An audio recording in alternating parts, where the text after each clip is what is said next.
रात गहरी हो रही थी। आसमान पर बेशुमार तारे झिलमिला रहे थे और हवाएं सरसराती हुई सुनसान गलियों में बह रही थीं। एक छोटे से गांव में जहां हर तरफ खामोशी का राज था, एक मिट्टी के घर से हल्की हल्की रोशनी छनकर बाहर आ रही थी। अंदर एक चारपाई पर दो छोटे बच्चे जोया और अली अपनी मां की गोद में दुब के बैठे कहानी सुन रहे थे। अम्मी, क्या वाकई परियों का देश होता है? जोया ने मासूमियत से पूछा। मां मुस्कुराकर बोली, हाँ बेटा, लेकिन वहां सिर्फ वही जा सकते हैं जिनके दिल सच्चे और नेक हों। तो क्या मैं जा सकूंगा अम्मी? अली ने उत्सुक होकर कहा। मां ने उसके बालों में हाथ फेरा। हाँ, अगर तुम हमेशा अच्छे और सब्र वाले बने रहोगे। जोया ने खामोशी से उन दोनों को देखा। वह हमेशा अली से अलग थी। अली कम में भी खुश रहने वाला, संतुष्ट स्वभाव का लड़का था, जबकि जोया, उसे हमेशा वही चीज चाहिए होती जो अली के पास हो, चाहे उसे उसकी जरूरत हो या ना हो। अली और जोया का बचपन प्यार में बीता। उनके माँ बाप उनकी हर ख्वाहिश पूरी करते, लेकिन जोया को हमेशा यही लगता कि जो अली के पास है वो उसके पास भी होना चाहिए। अगर अली को नया बैग मिलता तो जोया जिद पकड़ लेती कि उसे भी वही चाहिए। अगर अली के पास कोई खास खिलौना होता तो जोया उसे छीन लेती। अली कभी नाराज ना होता, वह हमेशा हंसते हुए अपनी चीज जोया को दे देता। ले ले जोया, मुझे इसकी जरूरत नहीं। माँ बाप भी मुस्कुराते और समझते कि भाई बहन का प्यार ऐसा ही होता है, लेकिन शायद वे नहीं जानते थे कि जोया की जिद वक्त के साथ साथ खुदगर्जी में बदल रही थी। जिंदगी आसान थी जब तक कि वह मनहूस रात नहीं आई। उनके माता पिता को करीबी शहर किसी रिश्तेदार की शादी में जाना था और अली और जोया को घर पर छोड़ दिया गया। जोया उस रात बहुत खुश थी, उसे आजादी महसूस हो रही थी। अली आराम से बैठा किताब पढ़ रहा था जब अचानक दरवाजे पर दस्तक हुई। गांव के एक बुजुर्ग अंदर आए। उनके चेहरे पर अफसोस के निशान थे। बेटा, तुम्हारे माँ बाप का एक्सीडेंट हो गया है। ये शब्द बिजली की तरह गिरे। अली का जिस्म साखित हो गया और जोया की आंखें हैरानी से फैल गईं। ये झूठ है। अली की आवाज कांप रही थी, लेकिन ये हकीकत थी। उनके माँ बाप जा चुके थे हमेशा के लिए। वह घर जो कभी हंसी से गूंजता था, अब एक सुनसान किले की तरह लग रहा था। अली रात भर जागता रहा और जब सुबह हुई तो उसने एक फैसला कर लिया। जोया, फिक्र मत करो, मैं सब संभाल लूंगा। अली ने बहन के सिर पर हाथ रखा। जोया ने कुछ नहीं कहा, बस खाली निगाहों से अली को देखती रही। अगले दिन अली ने अपनी पढ़ाई छोड़ दी और काम की तलाश में निकल पड़ा। उसने करीबी बाजार में मजदूरी शुरू कर दी। दिन भर किसी की दुकान पर सामान उठाता, किसी के लिए पानी भरकर लाता। जो भी काम मिलता वह करता। भाई, मुझे वे नए जूते चाहिए जो शहर के लोग पहनते हैं, जोया जिद करती। अली बिना कुछ कहे पैसे जोड़ना शुरू कर देता। भाई, मुझे वही किताब चाहिए जो मेरी दोस्त के पास है। और अली और ज्यादा मेहनत करने लगता। जोया को कभी यह ख्याल न आया कि अली ये सब कैसे कर रहा है। वह बस फरमाइशें करती रही और अली हर मुमकिन कोशिश से उसे खुश रखने में लगा रहा। कुछ साल बाद जोया ने अली से कहा, मुझे यहां नहीं रहना, मैं शहर जाकर पढ़ना चाहती हूँ। अली ने एक पल के लिए सोचा, फिर सिर हिला दिया। उसने जोया के लिए पैसे जोड़े, उसके शहर जाने के इंतजाम किए और उसे रवाना कर दिया। भाई, मुझे फोन भी चाहिए, जोया ने जाते हुए कहा। अभी नहीं, लेकिन मैं जल्दी ले आऊंगा, अली ने वादा किया। फिर अली ने दिन रात काम किया। उसने चमड़े की फैक्ट्री में काम शुरू कर दिया और रात को चौकीदारी भी की। वह अपनी नींद, अपनी सेहत, सब कुछ कुर्बान कर रहा था, सिर्फ जोया के लिए। आखिरकार वह जोया के लिए एक फोन खरीदने में कामयाब हो गया। उसने सोचा, यह जोया के लिए सरप्राइज होगा। अली शहर गया जोया को सरप्राइज देने।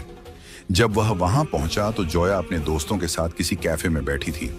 उसके कपड़े और अंदाज से साफ लग रहा था कि वह अब पूरी तरह बदल चुकी है। अली खुशी खुशी अंदर आया। जोया, देखो मैं तुम्हारे लिए क्या लाया हूं। जोया ने सिर उठाया और जैसे ही अली को देखा, उसके चेहरे के हाव भाव बदल गए। वह शर्मिंदा सी लग रही थी। भाई, तुम यहां क्या कर रहे हो और ये कैसे कपड़े पहने हुए हैं? तुम्हें यहां आने से पहले बताना चाहिए था, उसने गुस्से से कहा। अली के चेहरे की मुस्कान मध्यम हो गई। जोया, मैं तुम्हें सरप्राइज देने आया था। देखो, मैं तुम्हारे लिए मोबाइल लाया हूं। जोया ने जल्दी से फोन लिया, लेकिन जैसे ही उसने उसे खोला, उसका रंग उड़ गया। ये क्या है? ये घटिया फोन? क्या तुम मेरे लिए यही ला सकते थे? तुम्हें शर्म नहीं आई? मेरे दोस्तों के सामने मेरी इज्जत का जनाजा निकाल दिया। यह कहकर जोया ने फोन जमीन पर दे मारा। अली नीचे झुका, टूटी हुई स्क्रीन को देखा और खामोशी से फोन उठाकर अपनी जेब में डाल लिया। उसकी आंखों में आंसू थे, लेकिन वह कुछ नहीं बोला, बस खामोशी से पलटा और वापस गांव जाने के लिए चल पड़ा। जोया के दिल में अब अमीरी की ख्वाहिश और बढ़ चुकी थी। शहर में उसकी दोस्ती अहमद नाम के एक लड़के से हो गई थी। जोया, मैं तुमसे शादी करना चाहता हूं, अहमद ने एक दिन कहा, लेकिन मेरे पास इतने पैसे नहीं कि तुम्हें अच्छा लाइफस्टाइल दे सकूं। जोया ने सोचा, फिर बोली, अगर मैं अपने हिस्से की जमीन बेच दूं तो हम एक नई जिंदगी शुरू कर सकते हैं। लेकिन वह जमीन तो अली की थी और उनके माँ बाप की आखिरी निशानी भी। रात का अंधेरा गहरा हो चुका था। अली खामोशी से गांव की तरफ जा रहा था। उसके कदम भारी थे, दिल पर एक अजीब सा बोझ था। हाथ जेब में था, जहां वही मोबाइल रखा था जिसकी टूटी हुई स्क्रीन अब भी उसकी बहन की बेरुखी की गवाही दे रही थी। जोया को मेरी कोई परवाह नहीं रही। मैं जिसके लिए सब कुछ कर रहा हूं वही मुझसे शर्मिंदा है। अली के दिमाग में यह सवाल बार बार गूंज रहा था। वह गांव पहुंचा, अपने पुराने घर के दरवाजे पर खड़ा रहा। वही घर जो कभी माँ बाप की मौजूदगी में खुशियों का गहवारा था, आज एक वीरान मकान की तरह लग रहा था। अली ने चुपचाप दरवाजा खोला और अंदर आकर चारपाई पर बैठ गया। वह थका हुआ था, लेकिन नींद उसकी आंखों से कोसों दूर थी। उसकी आंखों के सामने वह लम्हा घूम रहा था जब जोया ने उसके तोहफे को नीचे फेंक दिया था, जब उसके दोस्तों ने अली के लिबास पर तंज किया था, जब जोया ने गुस्से में कहा था, तुम्हें यहां आने से पहले बताना चाहिए था। ये सब सोचते सोचते अली की आंखों में आंसू आ गए। क्या मैं इतना बेवकूफ था? क्या जोया कभी मेरी कुर्बानियों को नहीं समझेगी? दूसरी तरफ जोया शहर में अपने नए दोस्तों के साथ मसरूफ थी। अहमद, जिससे उसकी दोस्ती दिन ब दिन गहरी हो रही थी, उसे चमकती दुनिया के सपने दिखा रहा था। जोया, अगर तुम्हें वाकई एक अच्छा लाइफस्टाइल चाहिए तो तुम्हें अपनी सोच बदलनी होगी। अमीर लोग जज्बात में फैसले नहीं करते, वे सिर्फ फायदा देखते हैं, अहमद ने चालाकी से कहा। लेकिन मेरे पास कुछ भी नहीं है, जोया ने उदास लहजे में कहा।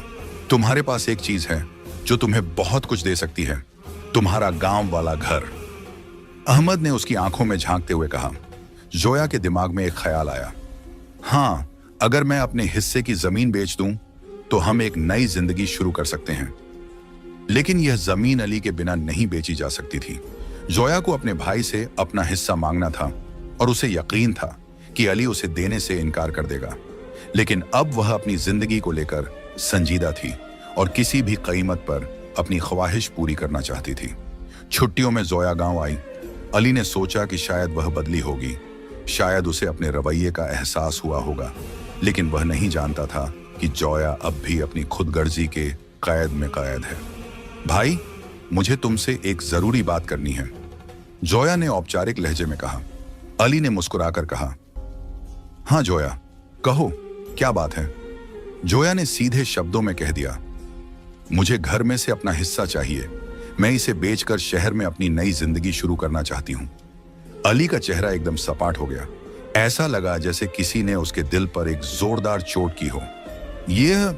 ये घर माँ और अब्बा की आखिरी निशानी है जोया, मैं इसे नहीं बेच सकता, अली ने धीरे से कहा, लेकिन उसकी आवाज में सख्ती थी। भाई, तुम्हें बस अपना हिस्सा देना है, बाकी मैं संभाल लूंगी, जोया ने लापरवाही से कहा। भाई, तुम्हें बस अपना हिस्सा देना है, बाकी मैं संभाल लूंगी, जोया ने लापरवाही से कहा। जोया, तुम समझ क्यों नहीं रही? यह कोई आम जमीन नहीं है, यह हमारा घर है। क्या तुम सच में इसे छोड़ने के लिए तैयार हो? अली की आवाज भारी हो गई।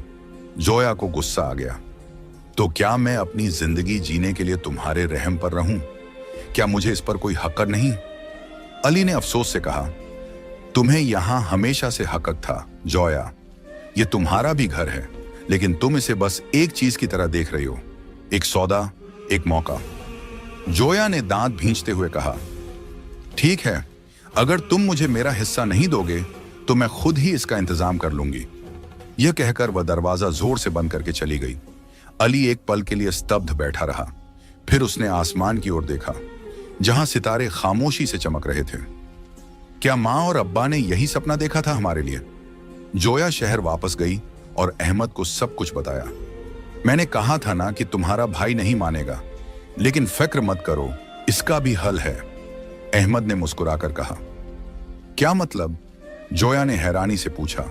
अहमद ने जोया के हाथों को अपने हाथ में लेते हुए कहा, जोया, अगर अली रास्ते से हट जाए तो सब कुछ तुम्हारा हो सकता है। जोया का दिल जोर जोर से धड़कने लगा। तुम कहना क्या चाहते हो? फैसला तुम्हें करना है जोया, या तो अपना भाई या अपनी नई जिंदगी, अहमद ने गंभीरता से कहा। जोया की आंखें फटी की फटी रह गईं। वह उठकर जाने लगी, लेकिन अहमद ने एक आखिरी वार किया। अगर तुम्हारे अंदर उसके लिए हमदर्दी है तो फिर मुझसे कोई उम्मीद मत रखना। मैं किसी भावनात्मक लड़की के साथ अपनी जिंदगी बर्बाद नहीं कर सकता। जोया का दिमाग उलझ गया। क्या वह अपनी जिंदगी बर्बाद करे या अली को रास्ते से हटाकर अपनी इच्छा पूरी करे? उसके मन में एक भयानक विचार आने लगा। जोया फिर से गांव गई, लेकिन इस बार उसकी नीयत बदल चुकी थी। रात का सन्नाटा गहरा होता जा रहा था। गांव में हवा के हल्के झोंके पेड़ों की शाखाओं से टकराकर एक डरावनी सरसराहट पैदा कर रहे थे। अली अपने कमरे में बैठा जोया की वापसी पर खुश था। उसे लग रहा था कि उसकी बहन बदल गई है, कि वह फिर से वही जोया बन गई है जो बचपन में उसकी सबसे अच्छी दोस्त हुआ करती थी। लेकिन अली को क्या पता था कि जिसे वह अपनी दुनिया समझता था, वही आज उसकी दुनिया अंधेरी करने जा रही थी। जोया अली के कमरे में दाखिल हुई। उसके हाथ पसीने से भीगे हुए थे, दिल जोर जोर से धड़क रहा था। आस्तीन में छुपाया हुआ चाकू उसके हाथों में ठंडक भर रहा था, लेकिन उसके दिल में तूफान मचा हुआ था। क्या मैं सच में ऐसा कर सकती हूं? उसके दिमाग में सवाल उठा, लेकिन तुरंत अहमद का चेहरा सामने आ गया। या तो मैं या तुम्हारा भाई, अहमद की आवाज उसके कानों में गूंजने लगी। जोया ने गहरी सांस ली और जबरदस्ती अपने चेहरे पर नरमी लाने की कोशिश की। भाई, उसने धीरे से कहा। अली ने मुस्कुराकर देखा। हां जोया, मैं तुमसे माफी मांगने आई हूं। मैंने जो किया वह बहुत गलत था। मुझे कभी एहसास नहीं हुआ कि तुमने मेरे लिए कितनी कुर्बानियां दी हैं, जोया ने नम आंखों से कहा, जबकि अंदर ही अंदर वह एक भयानक फैसला कर चुकी थी। अली की आंखें खुशी से चमक उठीं। उसने आगे बढ़कर जोया को गले लगा लिया। मुझे पता था कि मेरी बहन कभी गलत नहीं हो सकती, अली ने भावुक होकर कहा। जोया के हाथ कांप रहे थे। उसकी पकड़ चाकू पर मजबूत हो चुकी थी। अली की पीठ पर उसका हाथ था और अब बस एक वार करना था, बस एक पल, और सब कुछ उसके हाथ में आ जाता। लेकिन जैसे ही वह चाकू निकालने लगी, अचानक अली पीछे हटा और बिस्तर पर बैठ गया। जोया, आओ बैठो, कुछ देर बात करते हैं, अली ने नरमी से कहा। जोया एक पल के लिए चौंक गई। वह सोच रही थी कि अगर अली बैठ गया तो हमला करना मुश्किल हो जाएगा। अब क्या करूं? उसके दिमाग में उथल पुथल चल रही थी। अली ने गहरी सांस ली और आसमान की तरफ देखा। याद है जोया, जब हम छोटे थे तो माँ हमें कहानियां सुनाया करती थी। कहानियों में हमेशा सच्चाई की जीत होती थी और बुराई का अंजाम बुरा होता था। जोया चुप रही। उसका दिल तेजी से धड़क रहा था। मुझे याद है जब मैंने पहली बार अपनी चीजें तुम्हें खुशी खुशी दी थी, क्योंकि मैं चाहता था कि मेरी बहन हमेशा खुश रहे। अली की आवाज नर्म थी, लेकिन जोया के दिल पर हथौड़े की तरह लग रही थी। क्या वही जोया आज भी यहां मौजूद है, या शहर की चकाचौंध ने मेरी बहन को बदल दिया है?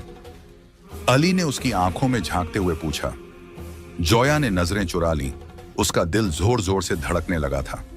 नहीं, मुझे यह सब नहीं सुनना, मुझे बस अपना हिस्सा चाहिए। जोया ने मन ही मन खुद को कठोर करते हुए सोचा। जोया ने अपने डर और भावनाओं को एक तरफ रखते हुए चाकू को मजबूती से पकड़ा। उसका हाथ धीरे धीरे अली की तरफ बढ़ रहा था, लेकिन जैसे ही वह हमला करने लगी, अली ने एकदम सिर झुका लिया। जोया, मुझे यकीन है कि मेरी बहन कभी मुझे धोखा नहीं देगी। यह जुमला जोया के दिमाग में गूंज गया। उसका हाथ बीच में रुक गया, शरीर कांपने लगा। मैं अपने ही भाई को मारने जा रही हूं, जो मेरे लिए सब कुछ करता रहा। जोया की आंखों में एक पल के लिए बेबसी उभरी, लेकिन तुरंत अहमद का चेहरा दिमाग में आ गया। नहीं, मुझे यह करना होगा। एक पल की हिचकिचाहट के बाद जोया ने पूरी ताकत से चाकू अली के शरीर में घोंप दिया। अली की आंखें हैरानी से फैल गईं। उसने जोया की तरफ देखा, जैसे कुछ समझने की कोशिश कर रहा हो। जोया की सांस रुक गई।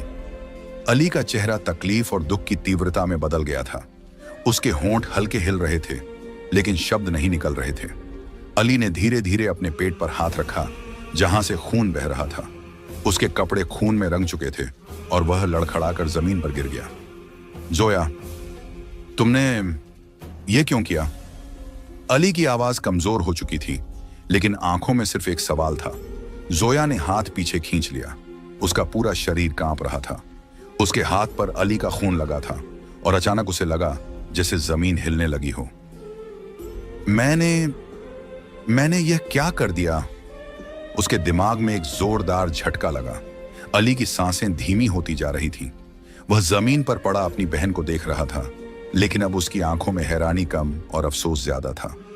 जोया, मैंने तुमसे हमेशा प्यार किया, तुम्हारी हर ख्वाहिश पूरी की, और बदले में तुमने... अली की आवाज टूटने लगी। जोया पीछे हट गई। नहीं, मैंने कुछ गलत नहीं किया। मुझे यह करना था। मुझे अपनी जिंदगी संवारनी थी। वह खुद को यकीन दिलाने की कोशिश कर रही थी, लेकिन उसका जमीर चिल्ला चिल्ला कर कह रहा था कि उसने सब कुछ बर्बाद कर दिया। अली ने एक आखिरी सांस ली और उसकी आंखें बंद हो गईं। जोया ने अपनी ही दुनिया को अपने हाथों से खत्म कर दिया था। अली की आंखों की रोशनी बुझ चुकी थी। उसका बेजान शरीर मिट्टी की ठंडी जमीन पर पड़ा था और उसके चारों तरफ खून फैल रहा था, वही खून जिससे जोया के हाथ रंगे हुए थे। कमरे में एक गहरी खामोशी छाई हुई थी। सिर्फ जोया की तेज सांसें सुनाई दे रही थीं। वह पीछे हटी, दीवार से जा टकराई। यह मैंने क्या कर दिया? उसके हाथ कांप रहे थे। दिल धड़कने की बजाय धक धक करके फटने को था। जोया ने अली की तरफ देखा। उसकी आंखें अभी भी थोड़ी सी खुली हुई थीं, जैसे उसके दिमाग में आखिरी सवाल जमा हुआ हो। जोया, तुमने ऐसा क्यों किया? लेकिन अब अली कभी कोई सवाल नहीं करेगा। जोया का दिमाग धमाकों की तरह चल रहा था। मुझे जल्दी यहां से निकलना होगा। उसने कपड़ों वाली पेटी घसीटी और अली की लाश को उसमें डालने की कोशिश करने लगी, लेकिन अली का शरीर भारी था। जोया के हाथ कांप रहे थे। पसीना उसके माथे से बह रहा था। दिल चाह रहा था कि चीख चीख कर सब कुछ मान ले, सब कुछ छोड़ दे, लेकिन अहमद का चेहरा उसके दिमाग में आया। या तो मैं या तुम्हारा भाई। जोया ने अपने आंसू पोंछे और अली की लाश को किसी तरह धकेल कर पेटी में डाल दिया। मुझे अहमद के पास जाना है, अब सब कुछ मेरा है। जब जोया शहर पहुंची तो अहमद पहले से ही कैफे में उसका इंतजार कर रहा था। जैसे ही वह अंदर आई, अहमद के चेहरे पर चमक आ गई। जोया, तुमने कर दिखाया, वह खुशी से बोला। जोया के चेहरे पर जबरदस्ती की मुस्कान थी, लेकिन दिल में अजीब सा बोझ था। हाँ, सब खत्म हो गया, अब वह नहीं रहा। अहमद ने खुशी से जोया के हाथ पकड़े। अब हम एक नई जिंदगी शुरू करेंगे, लेकिन उससे पहले एक छोटा सा काम बाकी है। जोया ने हैरानी से पूछा, कौन सा काम? जोया, मुझे सब कुछ अपने नाम करवाना होगा।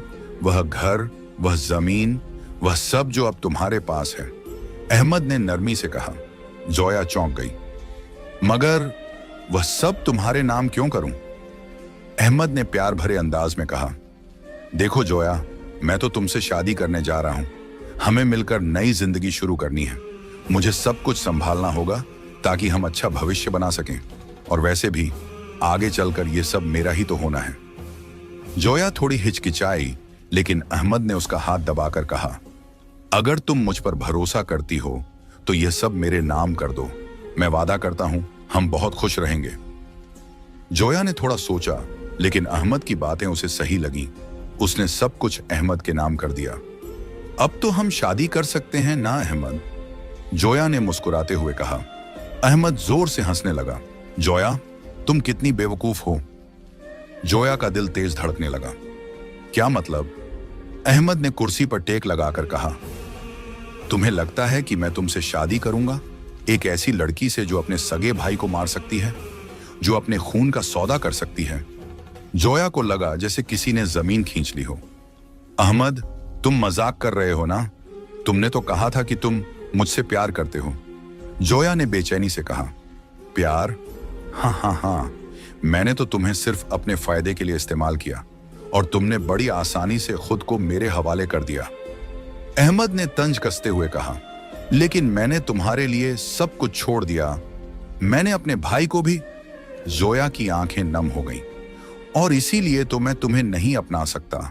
जो लड़की अपने सगे भाई को मार सकती है वह किसी और की भी नहीं हो सकती। अहमद ने हिकारत से कहा। यह बात जोया के दिल में चाकू की तरह चुभ गई। अहमद, तुमने मेरे साथ धोखा किया। जोया, धोखा तुमने पहले दिया था, अपने भाई को। मैं तो बस तुम्हारी सच्चाई जानता था और मैंने तुम्हें इस्तेमाल कर लिया। जोया की आंखों में गुस्से और बेबसी के आंसू थे। नहीं, मैं तुम्हें मार डालूंगी। उसने चिल्लाकर अहमद का गिरेबान पकड़ा, लेकिन अहमद ने जोया के हाथ झटक दिए और कहा, अब भागो यहां से, मेरे पास तुम्हारे लिए कुछ नहीं बचा। जोया जमीन पर बैठ गई।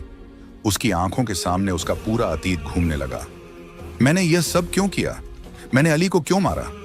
मैंने अपनी खुशियों का खुद ही गला घोंट दिया। दूसरी तरफ गांव में अली के घर से बदबू फैलने लगी थी। मोहल्ले वालों ने पुलिस को खबर दी। जब पुलिस ने घर की तलाशी ली तो जल्द ही उन्हें अली की लाश मिल गई। गांव में हड़कंप मच गया। सब हैरान थे कि ऐसा क्या हुआ। जांच हुई और सबने यही कहा कि जोया आखिरी बार अली से मिलने आई थी। पुलिस ने शहर जाकर जोया को गिरफ्तार कर लिया। वह रोती रही, चिल्लाती रही, लेकिन उसकी पुकार सुनने वाला कोई नहीं था। अदालत में जब मुकदमा चला तो जोया की सच्चाई सबके सामने आ गई। जोया ने अपने सगे भाई को लालच में आकर मार दिया और फिर धोखा खाकर सब कुछ गंवा दिया। अदालत ने जोया को आजीवन कारावास की सजा सुना दी। जोया जेल में कैदियों के बीच रहने लगी, लेकिन अब वह एक आम अपराधी नहीं थी। वह खुद को खो चुकी थी। हर रात वह चीखती, खुद से बातें करती। उसे हर जगह अली का चेहरा नजर आता। भाई, भाई, मुझे माफ कर दो, मुझे छोड़ दो, प्लीज वापस आ जाओ। कैदी भी उसे पागल कहने लगे। कुछ समय बाद जोया की हालत बिगड़ गई और उसे पागल खाने भेज दिया गया। अब वह वहां दिन रात खुद से बातें करती, अली को बुलाती, लेकिन कोई जवाब नहीं आता। जोया का न कोई घर था, न इज्जत, न कोई अपना। वह सारी जिंदगी एक ऐसे अंधेरे में बिताने वाली थी जहां रोशनी की कोई किरण नहीं थी। क्या दौलत इतनी जरूरी थी? क्या मैंने वाकई सब कुछ बर्बाद कर दिया? लेकिन अब उसके सवालों का जवाब देने वाला कोई नहीं था।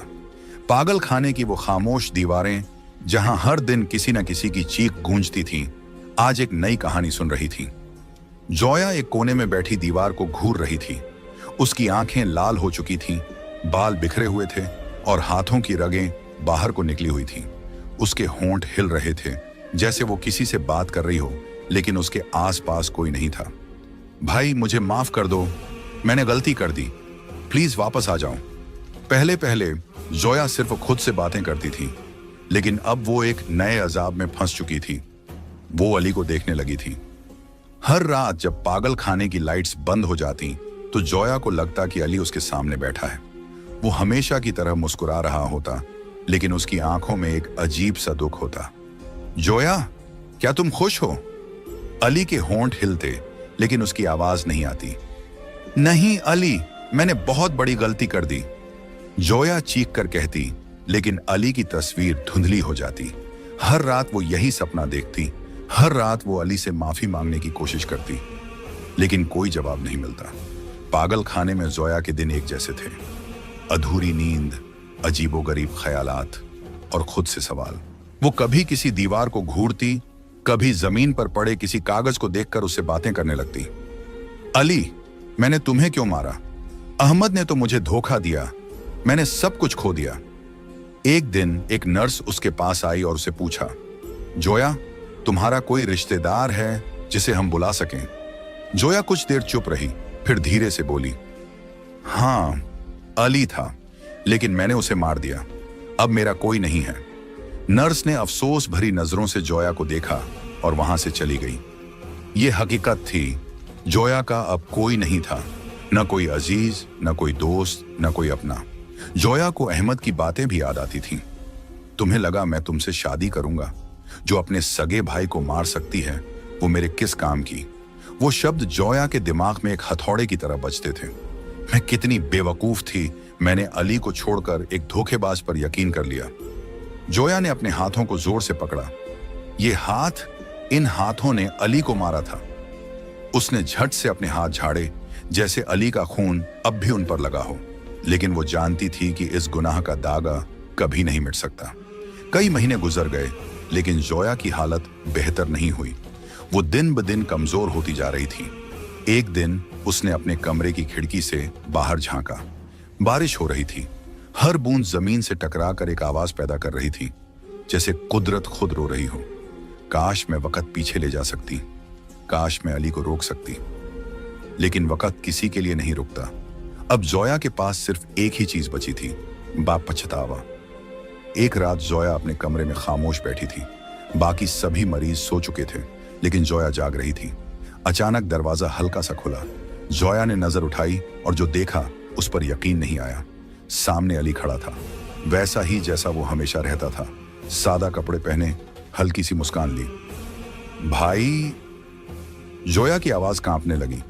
अली ने धीरे से सिर हिलाया। तुम वापस आ गए? तुम मुझे माफ कर दोगे ना? अली चुप रहा। जोया तेजी से आगे बढ़ी, लेकिन जैसे ही उसने अली को छूना चाहा, वो धुंध की तरह गायब हो गया। नहीं, मत जाओ, मैं अकेली हूं। अली, प्लीज वापस आ जाओ। जोया चीखने लगी, लेकिन अब वहां कोई नहीं था।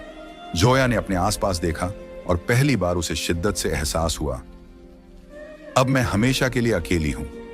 जोया का जिस्म अब और इस बोझ को सहने के काबिल नहीं था। उसका दिमाग कमजोर हो चुका था और शरीर टूटने लगा था। एक दिन नर्स जब जोया के कमरे में दाखिल हुई तो वो हैरान रह गई। जोया बेजान फर्श पर पड़ी थी। उसकी आंखें खुली थीं, लेकिन उनमें कोई रोशनी नहीं थी।